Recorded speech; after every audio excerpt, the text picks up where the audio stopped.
ಎಲ್ಲರಿಗೂ ಇಂದಿನ ತರಗತಿಗೆ ಸ್ವಾಗತ. ಇಂದಿನ ತರಗತಿಯ ಮೊದಲನೇ ಕ್ವಶನ್ ನೋಡೋದಾದರೆ, arrange the following in chronological order of their formation starting from the oldest to latest ಅಂತ ಕೊಟ್ಟಿದ್ದಾರೆ. ಆಪ್ಷನ್ಗಳನ್ನು ನೋಡೋದಾದರೆ ಸೆಕೆಂಡರಿ ಎಜುಕೇಷನ್ ಕಮಿಷನ್ ಕೊಟ್ಟಿದ್ದಾರೆ, ಎಜುಕೇಷನ್ ಕಮಿಷನ್ ಕೊಟ್ಟಿದ್ದಾರೆ, ನ್ಯಾಷನಲ್ ನಾಲೆಡ್ಜ್ ಕಮಿಷನ್ ಕೊಟ್ಟಿದ್ದಾರೆ, ಯೂನಿವರ್ಸಿಟಿ ಎಜುಕೇಷನ್ ಕಮಿಷನ್ ಕೊಟ್ಟಿದ್ದಾರೆ, ಜಸ್ಟಿಸ್ ವರ್ಮಾ ಕಮಿಷನ್ ಅಂತ ಕೊಟ್ಟಿದ್ದಾರೆ. ಯಾವುದಿಲ್ಲಿ ಸರಿಯಾದ ಕ್ರೊನಾಲಜಿಕಲ್ ಆರ್ಡರ್ ಆಗಿದೆ? ಹಾಗಾದರೆ ಈ ಸೆಕೆಂಡರಿ ಎಜುಕೇಷನ್ ಕಮಿಷನ್ ಯಾವಾಗ ಜಾರಿಗೆ ಬಂತು? 1952ರಲ್ಲಿ ಅಂತ ಹೇಳ್ಬೋದಾಗಿದೆ. ಈ ಎಜುಕೇಷನ್ ಕಮಿಷನ್ ಹಾಗಾದರೆ 1964ರಲ್ಲಿ ಜಾರಿಗೆ ಬಂತು. ಇದನ್ನು DS ಕೊಥಾರಿ ಅವರು ಅಧ್ಯಕ್ಷತೆ ವಹಿಸಿದ್ರು ಅಂತ ಹೇಳ್ಬೋದಾಗಿದೆ. ಹಾಗಾದರೆ ನ್ಯಾಷನಲ್ ನಾಲೆಡ್ಜ್ ಕಮಿಷನ್ 2005ರಲ್ಲಿ ಜಾರಿಗೆ ಬಂತು ಅಂತ ಹೇಳ್ಬೋದಾಗಿದೆ. ಯೂನಿವರ್ಸಿಟಿ ಎಜುಕೇಷನ್ ಕಮಿಷನ್ ಯಾವಾಗ ಜಾರಿಗೆ ಬಂತು? ಹಾಗಾದರೆ 1948ರಲ್ಲಿ ಜಾರಿಗೆ ಬಂತು ಅಂತ ಹೇಳ್ಬೋದಾಗಿದೆ. ಈ ಎಲ್ಲ ಕಮಿಷನ್ಗಳು ಆದ ನಂತರ ಜಸ್ಟಿಸ್ ವರ್ಮಾ ಕಮಿಷನ್ ಬಂತು ಅಂತ ಹೇಳ್ಬೋದಾಗಿದೆ. ಹಾಗಾದರೆ ಸರಿಯಾದ ಆನ್ಸರ್ ಯಾವುದು ಇಲ್ಲಿ? DABCE ಇಲ್ಲಿ ಸರಿಯಾದ ಆನ್ಸರ್ ಆಗಿದೆ ಅಂತ ಹೇಳ್ಬೋದಾಗಿದೆ.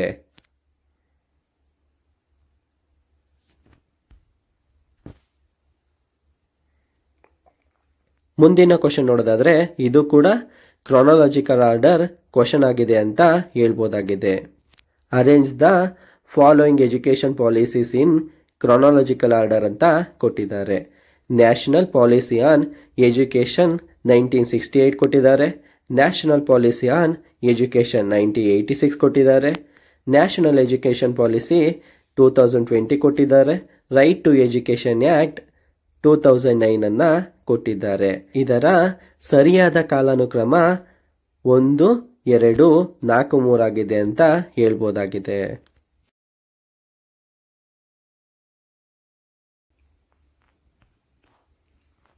ಮುಂದಿನ ಕ್ವಶನ್ ನೋಡೋದಾದರೆ ಇದು ಕೂಡ ಕ್ರೊನಾಲಜಿಕಲ್ ಆರ್ಡರ್ ಕ್ವಶನ್ ಆಗಿದೆ. ಅರೇಂಜ್ ದ ಕ್ರೊನಾಲಜಿಕಲ್ ಆರ್ಡರ್ ಅಂತ ಕೊಟ್ಟಿದ್ದಾರೆ. ನಲಂದ ಕೊಟ್ಟಿದ್ದಾರೆ, ಮಕ್ತಾಬ್ ಕೊಟ್ಟಿದ್ದಾರೆ, ತಕ್ಷಶಿಲಾ ಕೊಟ್ಟಿದ್ದಾರೆ, ವೇದಿಕ್ ಎಜುಕೇಷನ್ ಸಿಸ್ಟಮ್ ಕೊಟ್ಟಿದ್ದಾರೆ, ಉಪನಿಷದ್ ಎಜುಕೇಷನ್ ಸಿಸ್ಟಮ್ ಅನ್ನ ಕೊಟ್ಟಿದ್ದಾರೆ.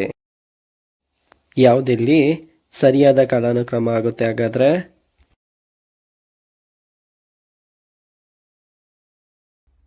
ಮೊದಲನೇದಾಗಿ ವೇದಿಕ್ ಎಜುಕೇಷನ್ ಸಿಸ್ಟಮ್ ಬರುತ್ತೆ, ಎರಡನೇದಾಗಿ ಉಪನಿಷದ್ ಎಜುಕೇಷನ್ ಸಿಸ್ಟಮ್ ಬರುತ್ತೆ, ಮೂರನೇದಾಗಿ ತಕ್ಷಶಿಲಾ ಬರುತ್ತೆ, ನಾಲ್ಕನೇದಾಗಿ ನಲಂದ ಬರುತ್ತೆ, ಐದನೇದಾಗಿ ಮಕ್ತಾಬ್ ಬರುತ್ತೆ. ಹಾಗಾದರೆ ಥರ್ಡ್ ಒನ್ ಇದಕ್ಕೆ ಸರಿಯಾದ ಆನ್ಸರ್ ಆಗುತ್ತೆ ಅಂತ ಹೇಳ್ಬೋದಾಗಿದೆ. DECAB ಇಲ್ಲಿ ಸರಿಯಾದ ಕಾಲಾನುಕ್ರಮವಾಗಿದೆ.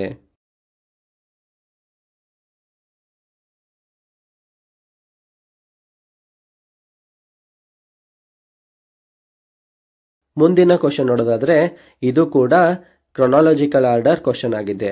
ಮೊದಲನೇದಾಗಿ ಯೂನಿವರ್ಸಿಟಿ ಎಜುಕೇಷನ್ ಕಮಿಷನ್ ಕೊಟ್ಟಿದ್ದಾರೆ, ಎರಡನೇದಾಗಿ ಸೆಕೆಂಡರಿ ಎಜುಕೇಷನ್ ಕಮಿಷನ್ ಅನ್ನು ಕೊಟ್ಟಿದ್ದಾರೆ, ಮೂರನೇದಾಗಿ ಎಜುಕೇಷನ್ ಕಮಿಷನ್ ಅನ್ನು ಕೊಟ್ಟಿದ್ದಾರೆ. ಹಾಗಾದರೆ ಯಾವುದಿಲ್ಲಿ ಸರಿಯಾದ ಕಾಲಾನುಕ್ರಮ ಆಗುತ್ತೆ? ಯೂನಿವರ್ಸಿಟಿ ಎಜುಕೇಷನ್ ಕಮಿಷನ್ 1948-49ರಲ್ಲಿ ಜಾರಿಗೆ ಬಂದಿತ್ತು. ಸೆಕೆಂಡರಿ ಎಜುಕೇಷನ್ ಕಮಿಷನ್ 1952-53ರಲ್ಲಿ ಜಾರಿಗೆ ಬಂದಿತ್ತು. ಎಜುಕೇಷನ್ ಕಮಿಷನ್ 1964ರಲ್ಲಿ ಜಾರಿಗೆ ಬಂದಿತ್ತು. ಇದರ ಶಿಫಾರಸನ್ನು ನೋಡೋದಾದರೆ ನಮ್ಮ GDPಯಲ್ಲಿ 6% ಅನ್ನು ಶಿಕ್ಷಣಕ್ಕಾಗಿ ಮೀಸಲಿರಿಸಬೇಕಂತ ಈ ಎಜುಕೇಷನ್ ಕಮಿಷನ್ ತಿಳಿಸ್ಕೊಡ್ತು ಅಂತ ಹೇಳ್ಬೋದಾಗಿದೆ.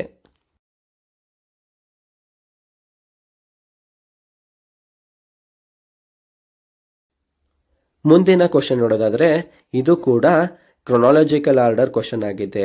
ಇದರಲ್ಲಿ ನ್ಯಾಷನಲ್ ಪಾಲಿಸಿ ಆನ್ ಎಜುಕೇಷನ್ ಕೊಟ್ಟಿದ್ದಾರೆ, ಕಸ್ತೂರಿ ರಂಗನ್ ಕಮಿಟಿ ರಿಪೋರ್ಟ್ ಅಂತ ಕೊಟ್ಟಿದ್ದಾರೆ, ನ್ಯೂ ಎಜುಕೇಷನ್ ಪಾಲಿಸಿ ಕೊಟ್ಟಿದ್ದಾರೆ, ನ್ಯಾಷನಲ್ ನಾಲೆಡ್ಜ್ ಕಮಿಷನ್ ಅನ್ನು ಕೊಟ್ಟಿದ್ದಾರೆ. ಯಾವುದಿಲ್ಲಿ ಸರಿಯಾದ ಆನ್ಸರ್ ಆಗುತ್ತೆ? ನ್ಯಾಷನಲ್ ಎಜುಕೇಷನ್ ಪಾಲಿಸಿ 1968ರಲ್ಲಿ ಮತ್ತು 1986ರಲ್ಲಿ ಬಂದಿತ್ತು. ಈ ಕಸ್ತೂರಿ ರಂಗನ್ ಕಮಿಟಿ 2019ರಲ್ಲಿ ಬಂದಿತ್ತು. ಈ ನ್ಯೂ ಎಜುಕೇಷನ್ ಪಾಲಿಸಿ 2020ರಲ್ಲಿ ಜಾರಿಗೆ ಬಂದಿತ್ತು.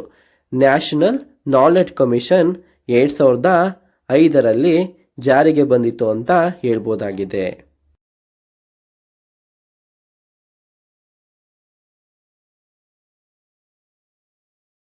ಮುಂದಿನ ಕ್ವಶನ್ ನೋಡೋದಾದ್ರೆ ಇದು ಕೂಡ ಕ್ರೊನಾಲಜಿಕಲ್ ಆರ್ಡರ್ ಕ್ವಶನ್ ಆಗಿದೆ. ಇಲ್ಲಿ ಕಮಿಟಿಗಳನ್ನ ಮತ್ತೆ ಕಮಿಷನ್ಗಳನ್ನ ಕ್ರೊನಾಲಜಿಕಲ್ ಆರ್ಡರಲ್ಲಿ ಜೋಡಿಸ್ಬೇಕಾಗಿದೆ. ಮೊದಲನೇದಾಗಿ ದ ಕೊತಾರಿ ಕಮಿಷನ್ ಕೊಟ್ಟಿದ್ದಾರೆ, ದ ಮೊದಲಿಯರ್ ಕಮಿಷನ್ ಕೊಟ್ಟಿದ್ದಾರೆ, ದ ಯಶ್ಪಾಲ್ ಕಮಿಟಿ ಕೊಟ್ಟಿದ್ದಾರೆ, ದ ನ್ಯಾಷನಲ್ ನಾಲೆಡ್ಜ್ ಕಮಿಷನ್ ಅನ್ನ ಕೊಟ್ಟಿದ್ದಾರೆ. ದ ಕೊತಾರಿ ಕಮಿಷನ್ 1964-66ರಲ್ಲಿ ಬಂದಿತ್ತು. ಈ ಮೊದಲಿಯರ್ ಕಮಿಷನ್ 1952-53ರಲ್ಲಿ ಬಂತು ಅಂತ ಹೇಳ್ಬೋದಾಗಿದೆ.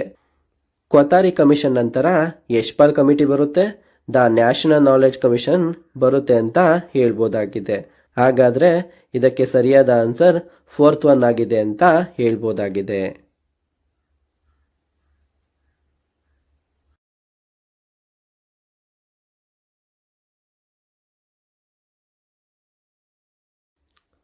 ಮುಂದಿನ ಕ್ವಶನ್ ನೋಡೋದಾದ್ರೆ ಇದು ಕೂಡ ಕ್ರೊನಾಲಜಿಕಲ್ ಆರ್ಡರ್ ಕ್ವಶನ್ ಆಗಿದೆ.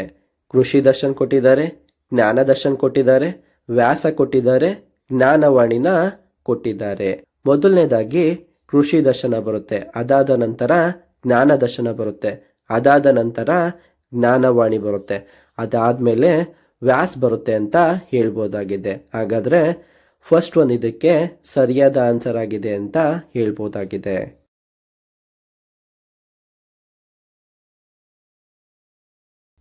ಕೃಷಿ ದರ್ಶನ 1967ರಲ್ಲಿ ಜಾರಿಗೆ ಬಂದ ಒಂದು ಟೆಲಿವಿಷನ್ ಕಾರ್ಯಕ್ರಮವಾಗಿದೆ. ಇದು ಅಗ್ರಿಕಲ್ಚರ್ ಅಂದರೆ ಕೃಷಿಯ ಬಗ್ಗೆ ಮಾಹಿತಿಯನ್ನ ಒದಗಿಸುತ್ತಿತ್ತು ಅಂತ ಹೇಳ್ಬೋದಾಗಿದೆ. 2001ರಲ್ಲಿ ಈ ಜ್ಞಾನವಾಣಿ ಅನ್ನೋದು ಎಜುಕೇಷನಲ್ ಪರ್ಪಸ್ಗಾಗಿ ಬಂದಂತಹ ಒಂದು ಕಾರ್ಯಕ್ರಮವಾಗಿದೆ ಅಂತ ಹೇಳ್ಬೋದಾಗಿದೆ. 2000ನೇ ಇಸ್ವಿಯಲ್ಲಿ ಈ ಜ್ಞಾನ ದರ್ಶನ ಎಂಬ ಎಜುಕೇಷನ್ ಚಾನಲ್ ಟೆಲಿವಿಷನ್ನಲ್ಲಿ ಬಂತು ಅಂತ ಹೇಳ್ಬೋದಾಗಿದೆ. ವ್ಯಾಸ್ ಎಂಬ ಸ್ಯಾಟಲೈಟ್ ಚಾನಲ್ ಅನ್ನ ಎಜುಕೇಷನಲ್ ಕಂಟೆಂಟ್ಗಾಗಿ 2004ರಲ್ಲಿ ಜಾರಿಗೆ ತಂದರು ಅಂತ ಹೇಳ್ಬೋದಾಗಿದೆ.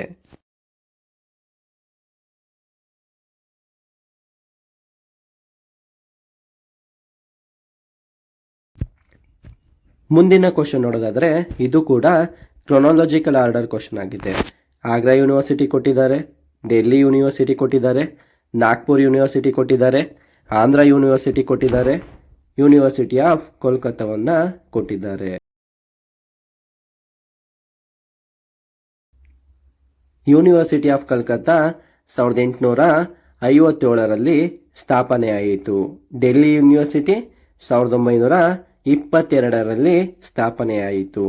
ಈ ನಾಗ್ಪುರ್ ಯೂನಿವರ್ಸಿಟಿ 1923ರಲ್ಲಿ ಸ್ಥಾಪನೆಯಾಯಿತು.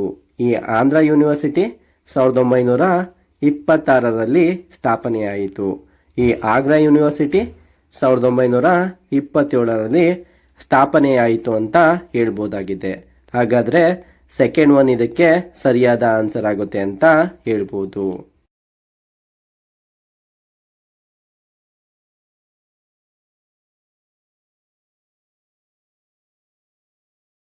ಮುಂದಿನ ಕ್ವಶನ್ ನೋಡೋದಾದ್ರೆ ಇದು ಕೂಡ ಕ್ರೊನಾಲಜಿಕಲ್ ಆರ್ಡರ್ ಕ್ವಶನ್ ಆಗಿದೆ. ಬನಾರಸ್ ಹಿಂದೂ ಯೂನಿವರ್ಸಿಟಿ ಕೊಟ್ಟಿದ್ದಾರೆ, ಜವಾಹರಲಾಲ್ ನೆಹರು ಯೂನಿವರ್ಸಿಟಿ ಕೊಟ್ಟಿದ್ದಾರೆ, ಯೂನಿವರ್ಸಿಟಿ ಆಫ್ ಅಲಹಾಬಾದ್ ಕೊಟ್ಟಿದ್ದಾರೆ, ಯೂನಿವರ್ಸಿಟಿ ಆಫ್ ಡೆಲ್ಲಿಯನ್ನ ಕೊಟ್ಟಿದ್ದಾರೆ. ಬನಾರಸ್ ಹಿಂದೂ ಯೂನಿವರ್ಸಿಟಿ 1916ರಲ್ಲಿ ಸ್ಥಾಪನೆಯಾಯಿತು. ಜವಾಹರಲಾಲ್ ನೆಹರು ಯೂನಿವರ್ಸಿಟಿ 1969ರಲ್ಲಿ ಸ್ಥಾಪನೆಯಾಯಿತು. ಯೂನಿವರ್ಸಿಟಿ ಆಫ್ ಅಲಹಾಬಾದ್ 1887ರಲ್ಲಿ ಸ್ಥಾಪನೆಯಾಯಿತು. ಯೂನಿವರ್ಸಿಟಿ ಆಫ್ ಡೆಲ್ಲಿ 1922ರಲ್ಲಿ ಸ್ಥಾಪನೆಯಾಯಿತು ಅಂತ ಹೇಳ್ಬೋದಾಗಿದೆ.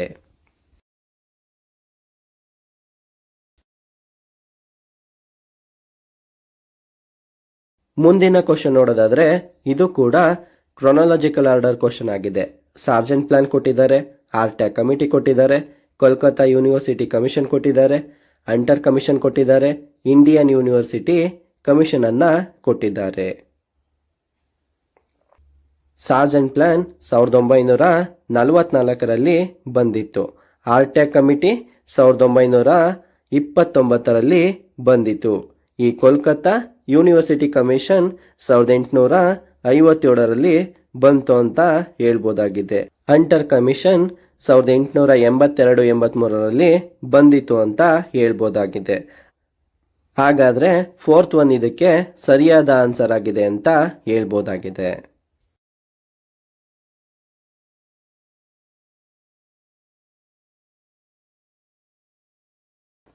ಮುಂದಿನ ಕ್ವಶನ್ ನೋಡೋದಾದ್ರೆ ಇದು ಕೂಡ ಕ್ರೊನಾಲಜಿಕಲ್ ಆರ್ಡರ್ ಕ್ವಶನ್ ಆಗಿದೆ.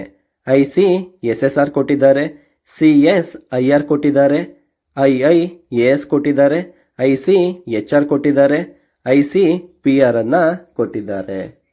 ಯಾವುದಿಲ್ಲಿ ಸರಿಯಾದ ಕಾಲಾನುಕ್ರಮ ಆಗುತ್ತೆ? BCADE ಇಲ್ಲಿ ಸರಿಯಾದ ಕಾಲಾನುಕ್ರಮ ಅಂತ ಹೇಳ್ಬೋದಾಗಿದೆ. CSIR ಅಂದ್ರೆ council of scientific and industrial research ಆಗಿದೆ. ಇದು 1942ರಲ್ಲಿ ಸ್ಥಾಪನೆಯಾಯಿತು ಅಂತ ಹೇಳ್ಬೋದಾಗಿದೆ. IIAS ಅಂದ್ರೆ Indian institute of advance study Simla ಆಗಿದೆ. ಇದು 1965ರಲ್ಲಿ ಸ್ಥಾಪನೆಯಾಯಿತು ಅಂತ ಹೇಳ್ಬೋದಾಗಿದೆ. ICSSR ಅಂದ್ರೆ Indian council of social science research ಆಗಿದೆ. ಇದರ ಸ್ಥಾಪನೆ 1969ರಲ್ಲಿ ಆಯಿತು ಅಂತ ಹೇಳ್ಬೋದಾಗಿದೆ. ICHR ಅಂದ್ರೆ Indian council of historical research ಆಗಿದೆ. ಇದರ ಸ್ಥಾಪನೆ 1972ರಲ್ಲಿ ಆಯಿತು ಅಂತ ಹೇಳ್ಬೋದಾಗಿದೆ. ICPR ಅಂದ್ರೆ Indian council of philosophical research ಆಗಿದೆ. ಇದು 1977ರಲ್ಲಿ ಸ್ಥಾಪನೆಯಾಯಿತು ಅಂತ ಹೇಳ್ಬೋದಾಗಿದೆ.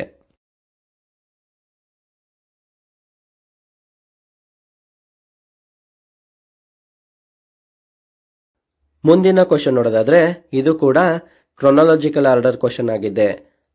ಆರ್ಟ್ಯಾಕ್ ಕಮಿಷನ್ ಕೊಟ್ಟಿದ್ದಾರೆ, ಸ್ಯಾಡ್ಲರ್ ಕಮಿಷನ್ ಕೊಟ್ಟಿದ್ದಾರೆ, ಮೆಕಾಲೆ ಮಿನಿಟ್ ಕೊಟ್ಟಿದ್ದಾರೆ, ಸಾರ್ಜೆಂಟ್ ಪ್ಲಾನ್ ಕೊಟ್ಟಿದ್ದಾರೆ, ವುಡ್ ಡಿಸ್ಪ್ಯಾಚ್ನ ಕೊಟ್ಟಿದ್ದಾರೆ.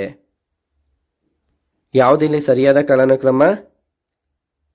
CEBAD ಇದರ ಸರಿಯಾದ ಕಾಲಾನುಕ್ರಮ ಅಂತ ಹೇಳ್ಬೋದಾಗಿದೆ. ಈ ಆರ್ಟ್ಯಾಕ್ ಕಮಿಷನ್ 1929ರಲ್ಲಿ ಬಂದಿತ್ತು. ಮೆಕಾಲೆ ಮಿನಿಟ್ 1835ರಲ್ಲಿ ಬಂದಿತ್ತು ಅಂತ ಹೇಳ್ಬೋದಾಗಿದೆ. ಈ ಆರ್ಟ್ಯಾಕ್ ಕಮಿಷನ್ 1929ರಲ್ಲಿ ಬಂತು ಅಂತ ಹೇಳ್ಬೋದಾಗಿದೆ. ಮೆಕಾಲೆ ಮಿನಿಟ್ 1835ರಲ್ಲಿ ಬಂದಿತು ಅಂತ ಹೇಳ್ಬೋದಾಗಿದೆ.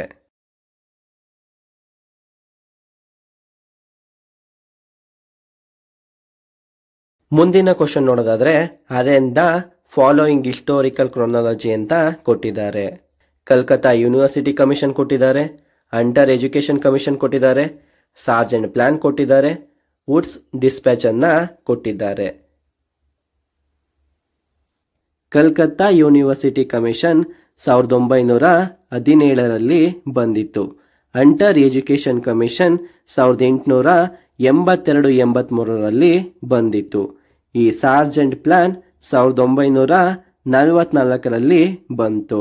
ವುಡ್ಸ್ ಡಿಸ್ಪ್ಯಾಚ್ 1854ರಲ್ಲಿ ಬಂದಿತ್ತು ಅಂತ ಹೇಳ್ಬೋದಾಗಿದೆ. ಹಾಗಾದರೆ ಫಸ್ಟ್ ಒನ್ ಇದಕ್ಕೆ ಸರಿಯಾದ ಆನ್ಸರ್ ಆಗಿದೆ.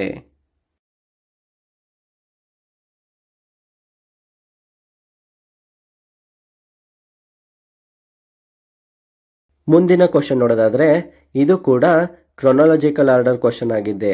AIR ಕೊಟ್ಟಿದ್ದಾರೆ, CEC ಕೊಟ್ಟಿದ್ದಾರೆ, UGC country wide class room ಕೊಟ್ಟಿದ್ದಾರೆ, ಜ್ಞಾನವಾಣಿ ಕೊಟ್ಟಿದ್ದಾರೆ.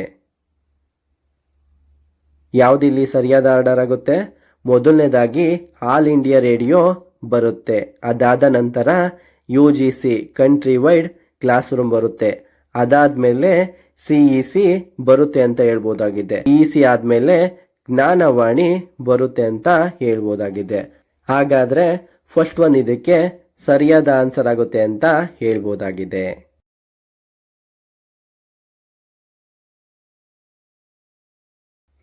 AIR ಅಂದರೆ ಆಲ್ ಇಂಡಿಯಾ ರೇಡಿಯೋ. ಇದು 1936ರಲ್ಲಿ ಸ್ಥಾಪನೆಯಾಯಿತು. CEC 1993ರಲ್ಲಿ ಸ್ಥಾಪನೆಯಾಯಿತು. UGC country wide class room 1984ರಲ್ಲಿ ಸ್ಥಾಪನೆಯಾಯಿತು. ಈ ಜ್ಞಾನವಾಣಿ 2000ನೇ ಇಸವಿಯಲ್ಲಿ ಸ್ಥಾಪನೆಯಾಯಿತು ಅಂತ ಹೇಳ್ಬೋದಾಗಿದೆ.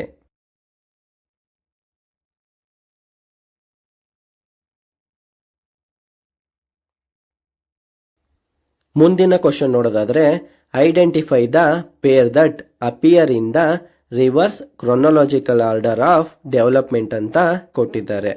ಯಾವುದಿಲ್ಲಿ ಸರಿಯಾದ ಆನ್ಸರ್ ಆಗುತ್ತೆ? ಥರ್ಡ್ ಒನ್ ಇದಕ್ಕೆ ಸರಿಯಾದ ಆನ್ಸರ್ ಆಗುತ್ತೆ. ಮೊದಲನೇದಾಗಿ ನೋಡೋದಾದರೆ ಫಸ್ಟು ಲ್ಯಾಪ್ಟಾಪ್ ಬಂತು, ಅದಾದಮೇಲೆ ಅಲ್ವಾ ಟ್ಯಾಬ್ಲೆಟ್ ಬಂದಿದ್ದು. ಹಾಗಾಗಿ ರಿವರ್ಸ್ ಕ್ರೊನಾಲಜಿಕಲ್ ಆರ್ಡರಲ್ಲಿ ಇರೋದು ಟ್ಯಾಬ್ಲೆಟ್ ಮತ್ತು ಲ್ಯಾಪ್ಟಾಪ್ ಆಗಿದೆ ಅಂತ ಹೇಳ್ಬೋದಾಗಿದೆ.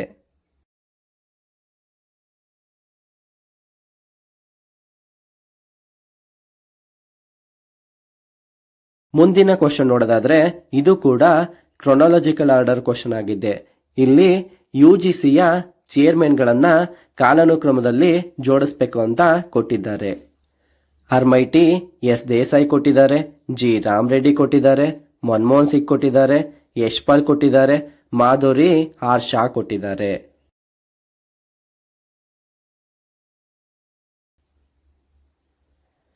RMIT ಅವರು 1996ರಿಂದ 1999ರವರೆಗೆ UGCಯ ಚೇರ್ಮನ್ ಆಗಿದ್ದರು.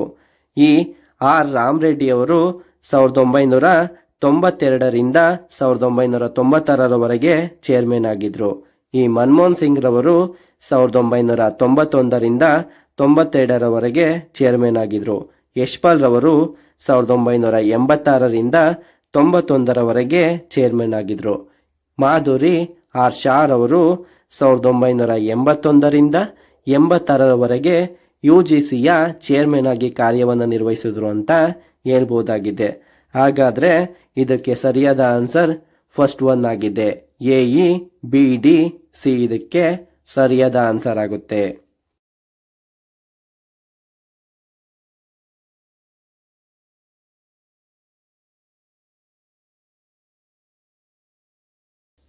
ಮುಂದಿನ ಕ್ವಶನ್ ನೋಡೋದಾದರೆ ಇದು ಕೂಡ ಕ್ರೊನಾಲಜಿಕಲ್ ಆರ್ಡರ್ ಕ್ವಶನ್ ಆಗಿದೆ.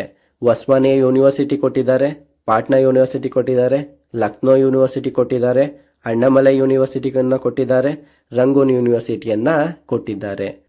ಯಾವುದಿಲ್ಲಿ ಸರಿಯಾದ ಆನ್ಸರ್ ಆಗುತ್ತೆ? ಫೋರ್ತ್ ಒನ್ ಇದಕ್ಕೆ ಸರಿಯಾದ ಆನ್ಸರ್ ಆಗುತ್ತೆ ಅಂತ ಹೇಳ್ಬೋದಾಗಿದೆ. ಪಾಟ್ನಾ ಯೂನಿವರ್ಸಿಟಿ 1917ರಲ್ಲಿ ಸ್ಥಾಪನೆಯಾಯಿತು. ಈ ಒಸ್ಮಾನಿಯಾ ಯೂನಿವರ್ಸಿಟಿ 1918ರಲ್ಲಿ ಸ್ಥಾಪನೆಯಾಯಿತು. ಈ ರಂಗೂನ್ ಯೂನಿವರ್ಸಿಟಿ 1920ರಲ್ಲಿ ಸ್ಥಾಪನೆಯಾಯಿತು. ಈ ಲಕ್ನೋ ಯೂನಿವರ್ಸಿಟಿ 1921ರಲ್ಲಿ ಸ್ಥಾಪನೆಯಾಯಿತು. ಈ ಅಣ್ಣಾಮಲೈ ಯೂನಿವರ್ಸಿಟಿ 1929ರಲ್ಲಿ ಸ್ಥಾಪನೆಯಾಯಿತು ಅಂತ ಹೇಳ್ಬೋದಾಗಿದೆ.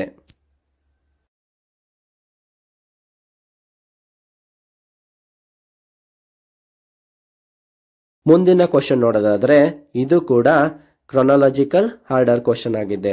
ಬೋಜ್ ಓಪನ್ ಯೂನಿವರ್ಸಿಟಿ ಕೊಟ್ಟಿದ್ದಾರೆ, ಕರ್ನಾಟಕ ಸ್ಟೇಟ್ ಓಪನ್ ಯೂನಿವರ್ಸಿಟಿ ಕೊಟ್ಟಿದ್ದಾರೆ, ನೇತಾಜಿ ಸುಭಾಷ್ ಓಪನ್ ಯೂನಿವರ್ಸಿಟಿ ಕೊಟ್ಟಿದ್ದಾರೆ, ನಲಂದಾ ಓಪನ್ ಯೂನಿವರ್ಸಿಟಿ ಕೊಟ್ಟಿದ್ದಾರೆ, ಯಶವಂತರಾವ್ ಚೌಹಾಣ್ ಓಪನ್ ಯೂನಿವರ್ಸಿಟಿಯನ್ನು ಕೊಟ್ಟಿದ್ದಾರೆ.